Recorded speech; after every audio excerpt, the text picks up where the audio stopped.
আসসালামু আলাইকুম প্রিয় শিক্ষার্থীরা, যে জায়গাটায় তোমরা সবাই যে জায়গাটা নিয়ে একটু দুশ্চিন্তায় আছো, আমার পেছনে যেটা লেখা আছে, হ্যাঁ, এই যে ডিএনএ এর জায়গাটা, ডিএনএ থেকে ফার্স্টে ডিএনএ যে ভৌত গঠন, হ্যাঁ, তারপরে সেখান থেকে তোমার ডিএনএ থেকে ডিএনএ হওয়া যে রেপ্লিকেশন, আবার ডিএনএ থেকে আরএনএ অর্থাৎ এমআরএনএ তৈরি হওয়া ট্রান্সক্রিপশন, আর এমআরএনএ থেকে প্রোটিন তৈরি হওয়া ট্রান্সলেশন, এই জায়গাটা থেকে সিকিউতে মাস্ট আসে।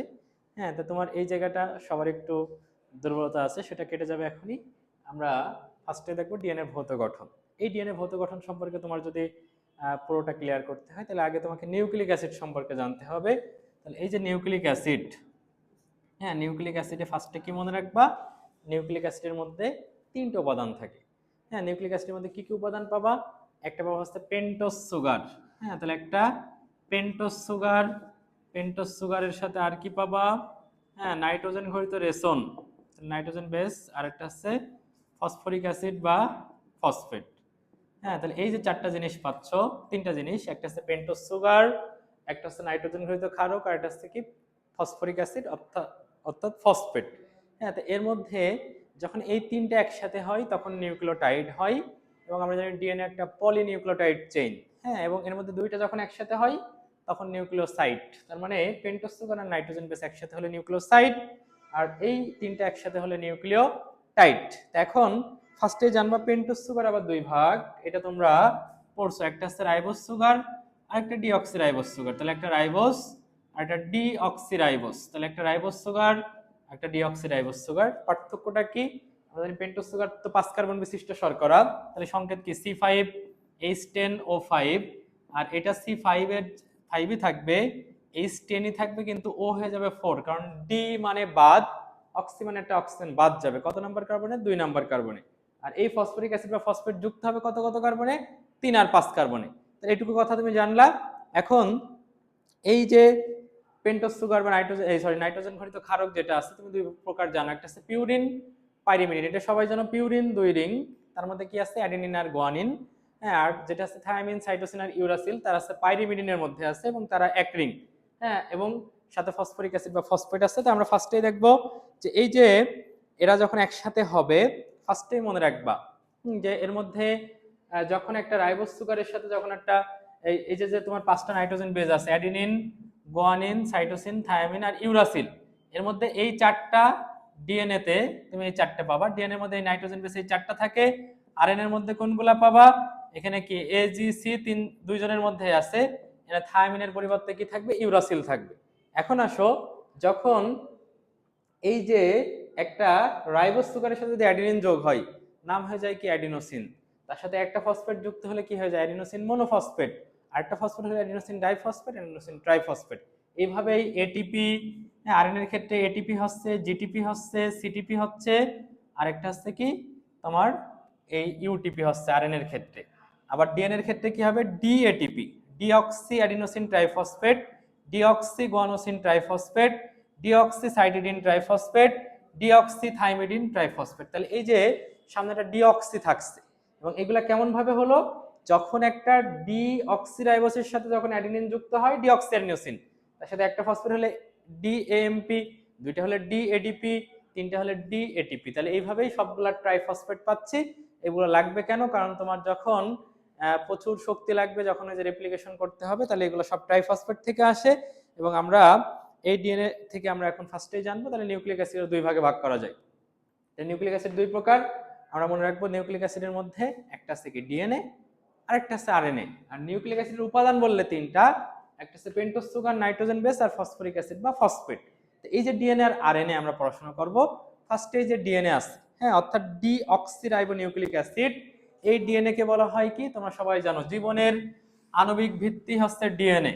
হ্যাঁ, জীবনের আণবিক ভিত্তি অর্থাৎ মলিকুলার কোর অফ লাইফ কে? ডিএনএ। ডিএনএ কে আবার কি বলা হয়? মাস্টার মলিকিউলও বলা হয়। হ্যাঁ, একই সাথে মনে রাখবে, মাস্টার মলিকিউল বললে ডিএনএ, আর ওইদিকে শিখে আসছো মাস্টার ব্লুপ্রিন্ট বললে জিনোম। হ্যাঁ, তাহলে এই ডিএনএ যেটা মলিকুলার কোর অফ লাইফ বা জীবনের আণবিক ভিত্তি, সেই ডিএনএ আমরা পড়ছি কতটুকু থাকে। তুমি একটা মানুষের যে ডিপ্লয়েড কোষ, সেখানে ডিএনএ পাবা 5 থেকে 6 পিকোগ্রাম পাবা। এবং এই ডিএনএ আমরা পড়ছি, এটার মধ্যে পলিনিউক্লিওটাইড চেইন থাকবে। তা আমরা ডিএনএ এর ভৌত গঠনে যদি দেখতে চাই কি কি পাবো, পেন্টোজ সুগার, নাইট্রোজেন বেস, আর একটা কি, তা তুমি পেন্টোজ সুগার ডিএনএ এর মধ্যে যেহেতু পড়বা, তাহলে পেন্টোজ সুগার মানে কোনটা থাকবে, ডিঅক্সিরাইবোজ থাকবে। এখন তুমি রাইবোজ আর ডিঅক্সিরাইবোজ চিনবা কিভাবে? হ্যাঁ, রাইবোজ আর ডিঅক্সিরাইবোজ চেনার উপায় হচ্ছে যে 5 নাম্বার কার্বনে, হ্যাঁ এটা C1, C2, C3, C4, C5। হ্যাঁ, তুমি শুধুমাত্র 2 নাম্বার কার্বনে দেখবা, এক পাশে যদি OH আর এক পাশে H থাকে তার মানে সে কি, রাইবোজ সুগার। কিন্তু এই যে OH এ না থেকে যদি শুধু H থাকে, অর্থাৎ 2 নাম্বার কার্বনে অক্সিজেন একটা কম থাকে, বাকি সব গঠন সেম রাইবোজ আর ডিঅক্সিরাইবোজে, এই 2 নাম্বার কার্বনটা খালি তোমাকে দিতে হবে।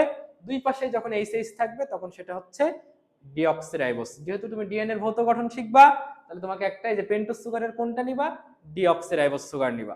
সাথে কি নিবা, নাইট্রোজেন বেস 4টা নিবা। তার মধ্যে আমরা কোনটা কোনটা নেব, একটা হচ্ছে অ্যাডিনিন। তাহলে অ্যাডিনিন এরকম আমরা পড়ছি, তার অ্যান্টিকোডন হিসেবে কে বসে, এর সাথে সবসময় টি বসে, এবং সেই টি কোন বন্ডে বসে, ডাবল হাইড্রোজেন বন্ডে বসে। হ্যাঁ, আর যখন তুমি সি নিবা, হ্যাঁ সি আর তার সাথে কে বসবে, ট্রিপল হাইড্রোজেন বন্ড হয়ে তার সাথে বসবে হচ্ছে জি। এবং এটা দেখো দেখতে কেমন, এর ঠিক উল্টা বিপরীত। তুমি যখন হ্যান্ডশেক করো, হ্যাঁ তখন গ্রেপ যে একটা মিলতে হয়, দেখো এর সাথে টি মিলে গেছে, হ্যাঁ সি সাথে কি হচ্ছে, জি।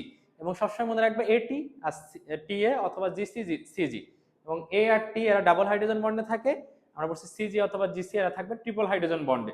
এবং এদের গঠনটা একটু দেখলা, এখানে আমরা পড়ছি কি যে 2 নাম্বার কার্বনে খালি দেখবো দুই পাশে এইচ দেবো, তাহলে এটা ডিঅক্সিরাইবোজ সুগার, আর ফসফরিক অ্যাসিড বা ফসফেট যেটা পি দ্বারা প্রকাশ করবে। তাহলে এইটুকু যদি তুমি জানো, ডিএনএ এর ভৌত গঠন তুমি শিখে যাবা খুব সহজেই, এবং এটা পরীক্ষা আসার মতো আসতে পারে। এবং তুমি তখন কি লিখবা, তোমার ডিএনএ তো পলিনিউক্লিওটাইড চেইন, তাহলে নিউক্লিওটাইড বানাতে হলে কি বলছি, এই তিনটা একসাথে করতে হবে। দুইটা একসাথে যখন হবে তখন নিউক্লিওসাইড, যেরকম এই পেন্টোজ সুগার, তাহলে এটা একটা পেন্টোজ সুগার, তার সাথে আমরা মনে রাখতে হবে পেন্টোজ সুগারের সবসময় 1 নাম্বার কার্বনের সাথে যে কোনো একটা নাইট্রোজেন বেস যুক্ত হবে। তুমি যদি 1 নাম্বার কার্বনে অ্যাডিনিন যোগ করো, তাহলে তখন তুমি কি করবা, মাঝখানে ডাবল হাইড্রোজেন বন্ড দিবা, দিয়ে তুমি কি করবা, এখানে থায়ামিন দিবা, এবং এই থায়ামিনটা এটাও কি হবে, আরেকটা ডিঅক্সিরাইবোজের 1 নাম্বার কার্বনে যোগ হবে। তাহলে এখানে যদি এটা আমি সোজাভাবে বসাই এই পাশে, তাহলে তো 1 নাম্বার কার্বন ডান পাশে চলে যাচ্ছে, তাই আমরা এটাকে উল্টো করে দেবো। তাহলে এটা পেন্টোজ সুগার অর্থাৎ ডিঅক্সিরাইবোজ সুগারটা তুমি উল্টো করে বসাবা, দেখো C1, C2, C3, C4, C5, এবং এই 1 নাম্বার কার্বনে দেখো থায়ামিন যুক্ত হয়েছে। তাহলে শর্ত মিলে গেছে যে সবসময় পেন্টোজ সুগারের 1 নাম্বার কার্বনের সাথে নাইট্রোজেন বেস যুক্ত হবে।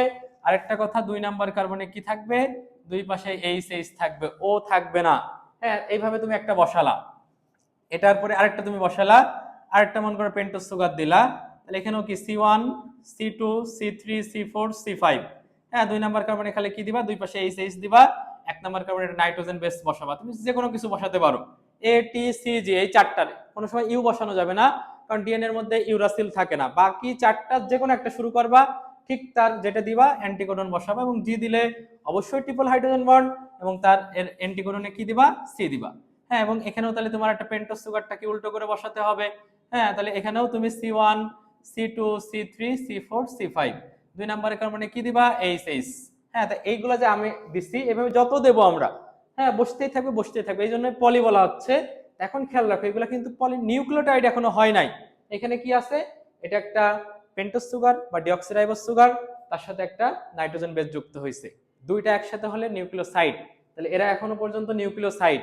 এদের সাথে যদি ফসফেট যুক্ত হয় তখন নিউক্লিওটাইড, এবং ফসফেট যুক্ত হবে কত কত কার্বনে, 3 আর 5। দেখো এই যে 5, তার মানে কি ফসফেট যুক্ত হবে, এই যে 3, এই যে 5, ফসফরিক অ্যাসিড বা ফসফেট যোগ করে দিবা। যেখানে 3 আর 5 পাবা সেখানে ফসফরিক অ্যাসিড বা ফসফেট, এই পাশেও সেম, 3 নাম্বার কার্বন মানে ফসফেট যুক্ত হয়েছে, এই যে 5 3 কি যুক্ত হয়েছে, ফসফেট যুক্ত হয়েছে, 3 5 যেখানেই পাবা সেখানে ফসফরিক অ্যাসিড বা ফসফেট যোগ করে দিবা। দেখো এবার এগুলা নিউক্লিওটাইড হয়ে গেছে। এইভাবে যত দেব তত হবে। এবং খেয়াল রাখবা, একদম দেখো প্রথমটা পাবা 5 প্রাইম, একদম বসাতে বসাতে লাস্টে যাবা দেখবা 3 পাবা, তাহলে 3 প্রাইম। এইভাবে দেখো এই পাশে প্রথমটা কি 3 প্রাইম, তাহলে শেষেরটা কি 5 প্রাইম। তাহলে এই পাশে 5 থেকে 3, 3 থেকে 5, 5 থেকে 3, ওটা 3 থেকে 5, এইভাবে যত বসাবা অটোমেটিক এটাই হয়ে যাবে। ঠিক আছে, তাহলে এটা ডিএনএ এর ভৌত গঠন। আবার ডিএনএ যদি একটা চেইন স্ট্রাকচার আসে, যেটা ঘোরানো পেছানো সিঁড়ির মতো পড়ছো, তাহলে সেখানে যদি তুমি দেখো, এখানে যদি তুমি এরকম একটা ঘোরানো পেছানো সিঁড়ি আঁকাও, হ্যাঁ তাহলে এখানে আমরা এটা 5 প্রাইম যদি দেই, তাহলে এখান থেকে তুমি আসো এটা 3 প্রাইম প্রান্ত, তাহলে এটা 3 প্রাইম হলে এটা 5 প্রাইম। হ্যাঁ, তুমি এই যে এক একটা ঘূর্ণন, এই ঘূর্ণনের মধ্যে মনোনিউক্লিওটাইড থাকবে 10 জোড়া। এর মধ্যে প্রতিটা ঘূর্ণনে মনোনিউক্লিওটাইড থেকে 10 জোড়া। তুমি এর মধ্যে 5 জোড়া দিবা ডাবল হাইড্রোজেন বন্ড, 5 জোড়া দিবা হচ্ছে ট্রিপল হাইড্রোজেন বন্ড। হ্যাঁ, তাহলে তুমি এখানে 5 জোড়া দিবা ডাবল হাইড্রোজেন বন্ড, আমরা পড়ছি এইভাবে। তুমি যদি দাও, দেখো একটা হইছে, দুইটা, তিনটা। যদি টিএ দিয়ে আবার 4টা হলো, এটি দিলাম আমরা, কয়টা হলো? 5টা হয়ে গেল। জিসি কয়টা আছে? একটা, দুইটা, তাহলে এখানে আরো 3টা হবে। হ্যাঁ, তুমি সিজি দিলা, আবার সিজি দিতে পারো। হ্যাঁ, জিসি যাই দাও, তোমাকে শর্ত মেলাতে হবে কি প্রতিটা ঘূর্ণনের মধ্যে মনোনিউক্লিওটাইড, একটা ঘূর্ণন দেখাইলেই হবে যের মধ্যে মনোনিউক্লিওটাইড থাকবে, আমরা পড়ছি কতগুলা? 10 জোড়া। হ্যাঁ, এবং এই 10 জোড়ার মধ্যে অবশ্যই 5 জোড়া ডাবল হাইড্রোজেন বন্ড, 5 জোড়া ট্রিপল হাইড্রোজেন বন্ড। সেজন্য এর মধ্যে হাইড্রোজেন বন্ড কয়টা? 5 জোড়া, যেহেতু ডাবল হাইড্রোজেন বন্ড, তাহলে 5 দুগুণে 10, 5 জোড়া ট্রিপল হাইড্রোজেন বন্ড, তাহলে 15। মোট দেখবা হাইড্রোজেন বন্ডের সংখ্যা 25। আর এর একটা আণবিক ওজন আছে 10⁻6 থেকে 10⁹। এবং এই যে যে তোমার ডাবল হেলিক্স যে স্ট্রাকচার, ঘন পেঁচানো সিঁড়ির মতো, এর দৈর্ঘ্য বললে 34 অ্যামস্ট্রং বা 3.4 ন্যানোমিটার। ব্যাস বললে ব্যাস 20 অর্থাৎ 20 অ্যামস্ট্রং মানে 2 ন্যানোমিটার।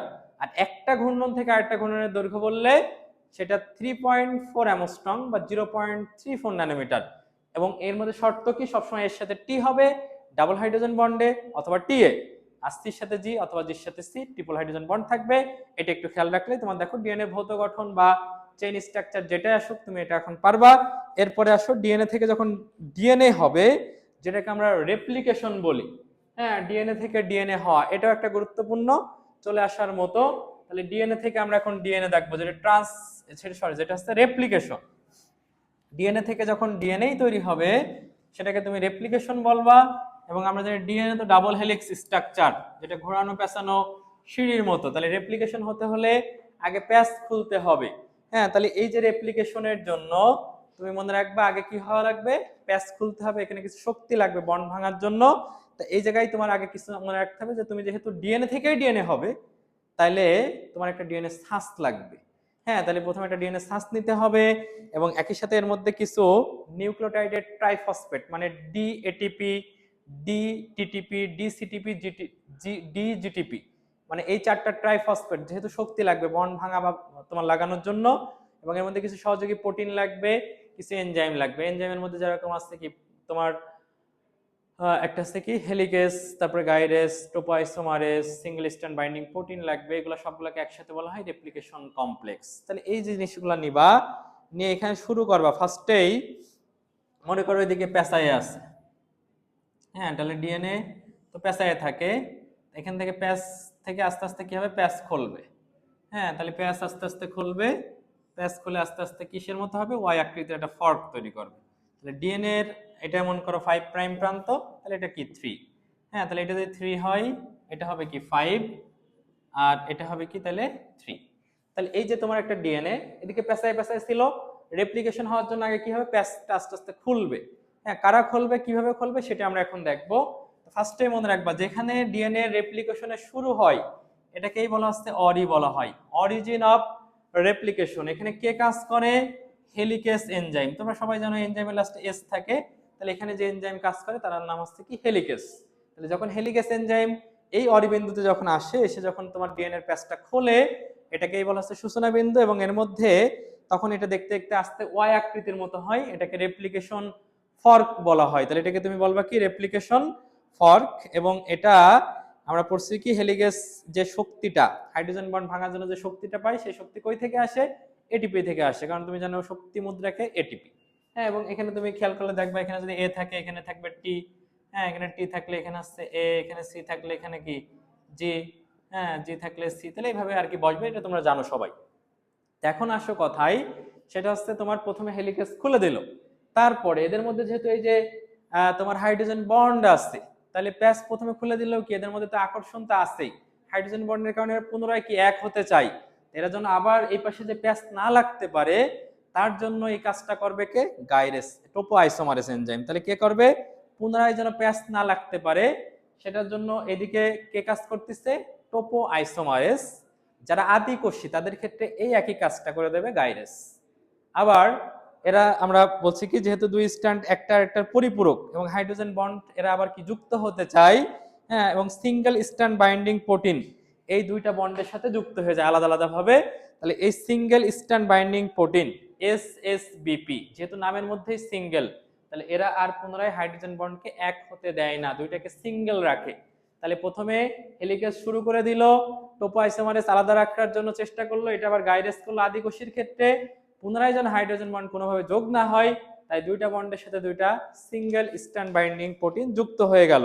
এবং হওয়ার পরে এরপরে কি হবে, আমরা নতুন যে সূত্রক দুইটা প্রাইমার তৈরি হবে। আমরা জানি যেটা 3 প্রাইম থেকে 5 প্রাইম আমরা পড়ছি, সেখান থেকে যে সূত্রকটা আসবে, অর্থাৎ যেটা ফর্কের দিকে আসবে, এখানকার সূত্রকটা হবে অবশ্যই কি 5 থেকে 3 প্রান্তের দিকে যাবে, তাহলে 5 থেকে এটা 3।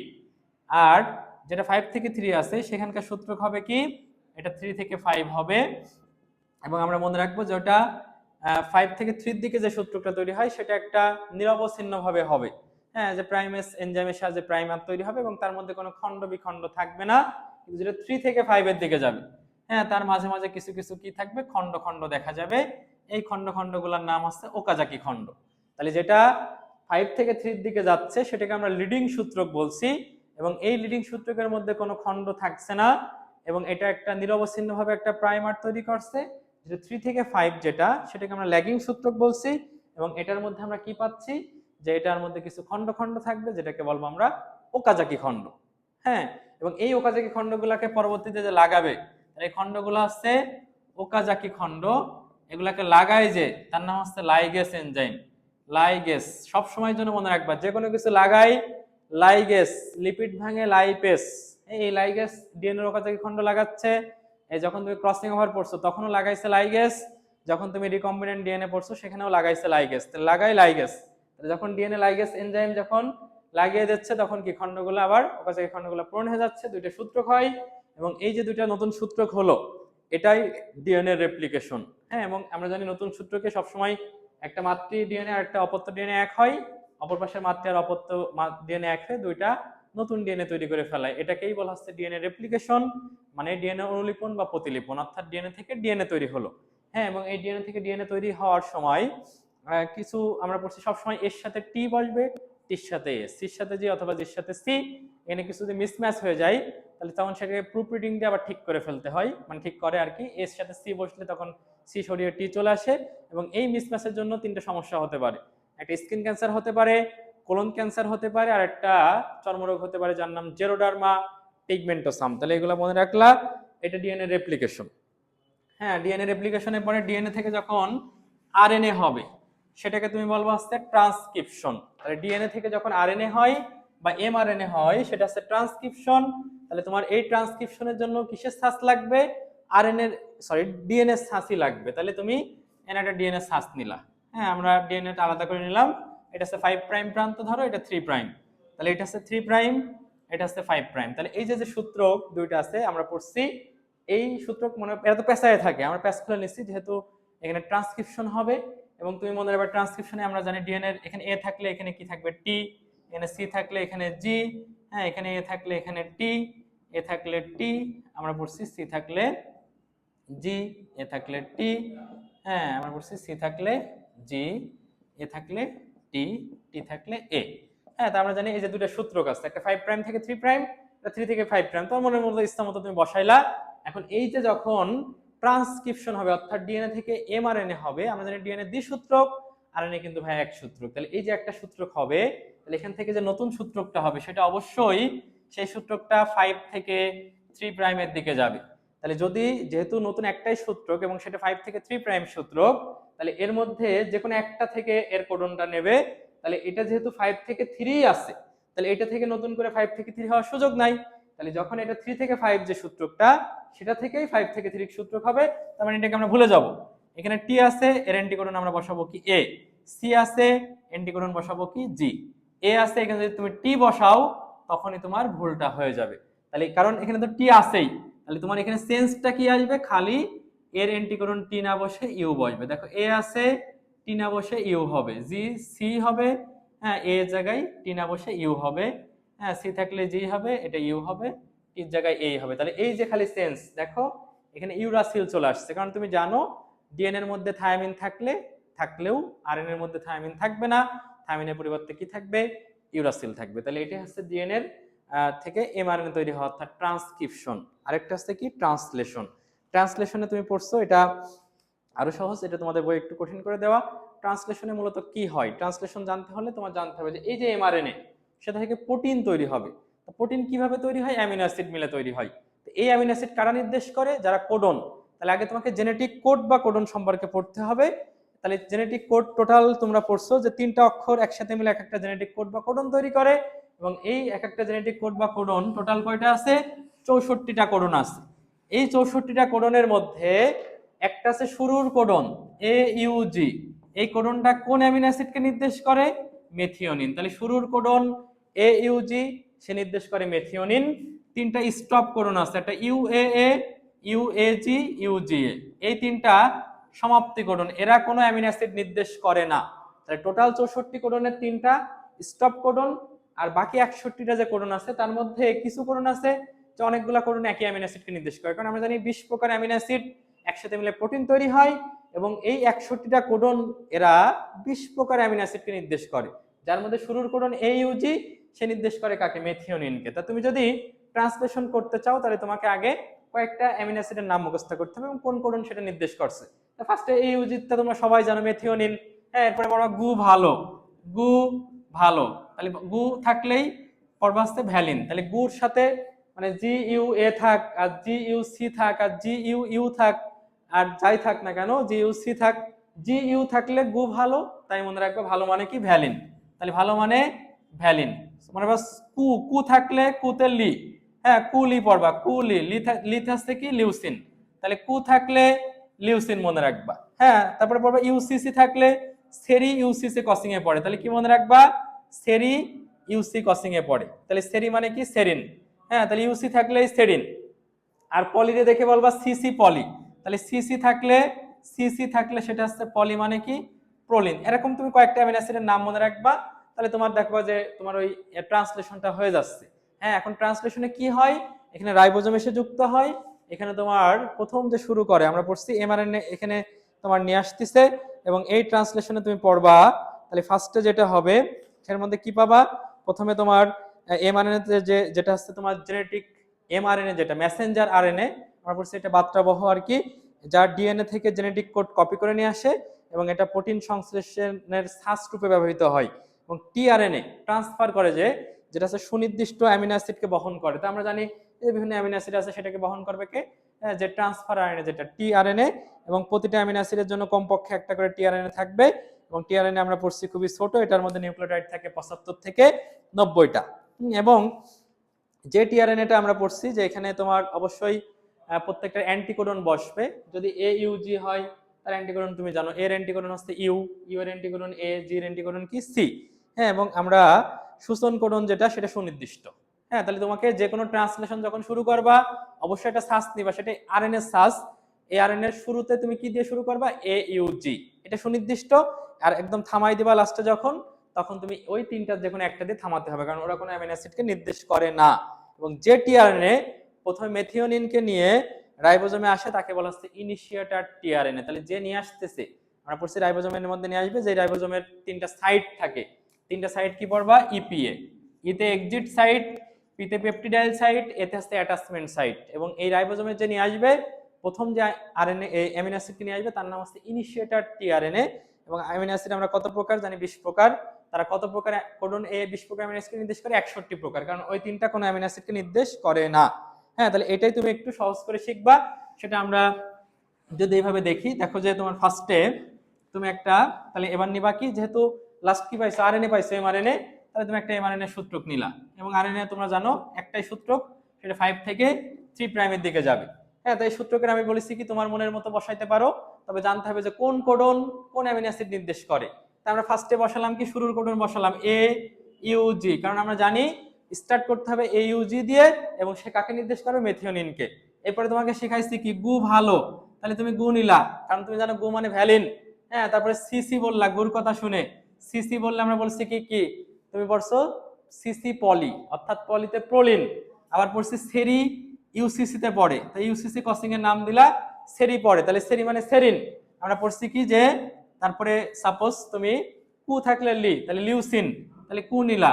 আর লাস্টে থামাই দেওয়ার জন্য ইউএএ অথবা ইউজিএ অথবা ইউএজি, তিনটার যে কোনো একটা বসাই দিবা। তাহলে এই যে তুমি যখন দিলা, আমরা পড়ছি প্রথমে এখানে কি হবে, অ্যান্টিকোডন এসে বসবে। তাহলে যার অ্যান্টিকোডন বসবে এর অ্যান্টিকোডন কি পড়ছো, ইউ, ইউ এর অ্যান্টিকোডন কি এ, জির অ্যান্টিকোডন কি সি। যখন অ্যান্টিকোডন এসে বসবে তখন এর মধ্যে রাইবোজোম এসে যুক্ত হবে, এবং যেই রাইবোজোমের তিনটা সাইড, যেই তিনটা সাইটের প্রথমে একটা সাইড এক্সিটে থাকবে, একটা কোডন নিয়ে কি থাকবে, পি তে থাকবে একটা, আর একটা এ তে থাকবে, তাহলে ইপিএ। এবার পরে দেখো আরেকটা অ্যান্টিকোডন বসবে জি ইউ ইউ, জি মানে কি সি, ইউ মানে কি এ এ। তখন সে রাইবোজোমটা কি করবে, এর আরেকটা সামনে আরেকটা কোডনকে নিয়ে সে অ্যাটাচ করবে, তখন এটা চলে আসবে এক্সিট সাইটে, তখন এই এক্সিট চলে আসবে এখানে, এটা হয়ে যাবে পি, এটা হয়ে যাবে কি এ। এই যে এক্সিটে যে চলে আসবে তখন সে তার অ্যামিনো অ্যাসিডকে নির্দেশ করবে, অর্থাৎ সে মেথিওনিনকে নির্দেশ করবে। হ্যাঁ, আবার তুমি অ্যান্টিকোডন বসাও সি সি সি মানে কি জি জি জি। যখন তুমি এই অ্যান্টিকোডন বসাবা তখন রাইবোজোম আরেকটা কোডনকে নিয়ে সামনে এগোবে, তাহলে এবার তখন এক্সিট আর এখানে থাকবে না, এক্সিট চলে আসবে এখানে, এটা হয়ে যাবে পেপটিডাইল সাইট, এটা হবে অ্যাটাচমেন্ট সাইট। যখন এ এক্সিটে চলে আসছে গু, তখন সে পড়ছে কি ভালো, তার অ্যামিনো অ্যাসিডকে নির্দেশ করবে ভ্যালিন। হ্যাঁ, তারপর আবার অ্যান্টিকোডন বসাবা, অ্যান্টিকোডন কি ইউ এর অ্যান্টিকোডন এ, সি মানে জি, জি মানে সি মানে আবার জি। তখন সে কি করবে, আরেকটা কোডনকে নিয়ে সামনে এগোবে রাইবোজোমটা, তখন এবার এক্সিটে চলে আসবে কে, এ আর পি তে থাকবে না, এবার এক্সিটে আসবে সিসি, এটা পি তে পেপটিডাইলে, এবার এ অ্যাটাচমেন্টে। তাহলে এক্সিটে যে সিসি আসছে আমরা বলছি সিসি পলি, অর্থাৎ পলিনকে নির্দেশ করবে। হ্যাঁ, আবার তুমি অ্যান্টিকোডন বসাও, সির অ্যান্টিকোডন কি জি, ইউ মানে এ এ। সে তার আরেকটা রাইবোজোমকে নিয়ে সে কি করলো, রাইবোজোমকে সামনে এগোলো, এবার এক্সিটে কে চলে আসলো, এক্সিটে এবার দেখো এক্সিটে আসলো হচ্ছে ইউসিসি। হ্যাঁ, তাহলে ইউসিসি কাকে পড়ে, আমরা বলছি সেরি ইউসিতে পড়ে, তাহলে সেরি ইউসিসিতে পড়ে অর্থাৎ সেরিন।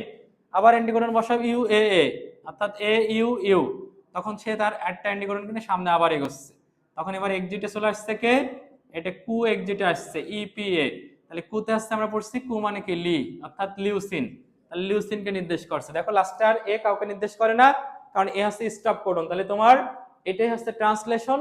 ট্রান্সলেশনে তোমার কি হচ্ছে, যখন রাইবোজোম এসে যুক্ত হয়, রাইবোজোমের তিনটা সাইড নিয়ে থাকে, সামনের দিকে এগোই, এক্সিটে যে আসে সে তার অ্যামিনো অ্যাসিডকে নির্দেশ করতে করতে যায়, এবং এই যে অনেকগুলো অ্যামিনো অ্যাসিড আমরা জানি 20 প্রকার অ্যামিনো অ্যাসিড যখন একসাথে হয় তখন প্রোটিন তৈরি করে। তোমরা অ্যামিনো অ্যাসিড পড়ছো কোষ রসায়নে, তাহলে এটা হচ্ছে ট্রান্সলেশন।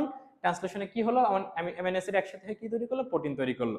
তাহলে এই যে চারটা জিনিস আমরা শিখলাম, ডিএনএ এর ভৌত গঠন, সেখানে আমরা চেইন স্ট্রাকচার এবং দুইটা স্ট্রাকচারই আমরা পড়ছি। রেপ্লিকেশন মানে ডিএনএ থেকে ডিএনএ তৈরি হওয়া, সেটা আমরা শিখছি।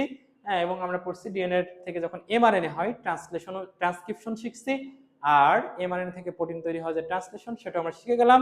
যাদের এই জায়গাগুলো একটু কনফিউশন, একটু একটু দেখলেই বইটা সামনে নিয়ে দেখো, ইনশাল্লাহ তোমার এখানে আর কোনো প্রবলেম থাকবে না।